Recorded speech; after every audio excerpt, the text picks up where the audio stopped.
got Darren Goodwin here, who lives in Vauxhall Road in Liverpool, and he's between tours of duty in Afghanistan. Could you tell us what it was like out there, please, Darren? It was a busy trip while I was out there. There was a lot of maintaining to do on the aircraft, but we get the aircraft up and out for the lads out on the ground. But when the aircraft, when we weren't busy, there was a lot of downtime to relax as well and get some physical training in as well. What kind of aircraft were you looking after? The Sea King Mark IVs. So these are large helicopters? It's a medium troop carrying helicopter, right. So they are quite big, yes. And how long were you out there for last time? 10 to 11 weeks I was deployed for. And what are the conditions like? What's the weather like, for example?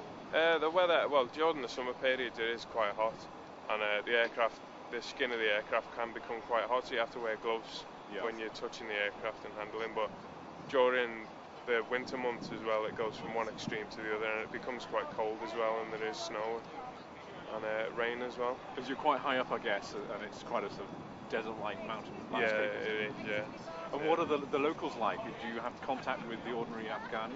As an aircraft maintainer, I don't really go out on the ground and have any contact with the locals, but there are locals on the camp employed as cleaners, and they do seem quite friendly. And is the camp very secure? Are you away from the front line and the trouble spots?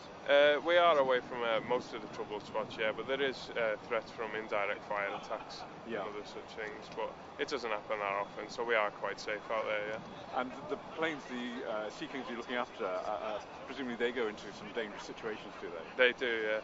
So do some of them come back in a bit of a state, or...? Every now and then they do, yeah, but the pilots and the aircrew do the best that they can to get them back in one piece. I see. And they do come back in one piece. So you've not lost any during the time you're out there? Never, not at all, no. So it must be a bit of a shock to the system, though, coming back to Liverpool in between these sort of tours. Yeah, it is, yeah. Well, I get a lot of time off when I'm based at home, but then when I'm working, it is quite demanding working back at Yeovilton as well, because we have to keep up the pilots training back at Yeovilton. But I get home as much as I can to see my family before I deploy. Right. And so you're looking forward to going back to Afghanistan again? I am, and I'm not. I am because it's what I joined up to do, and I enjoy doing it. And I'm not because it's Christmas time away from my family. It's the first Christmas I've done away in the forces, so. But I'm sure I'll be all right once I get out there and get on with it. Right. Well, thanks very much indeed for your time. No worries. Thank you.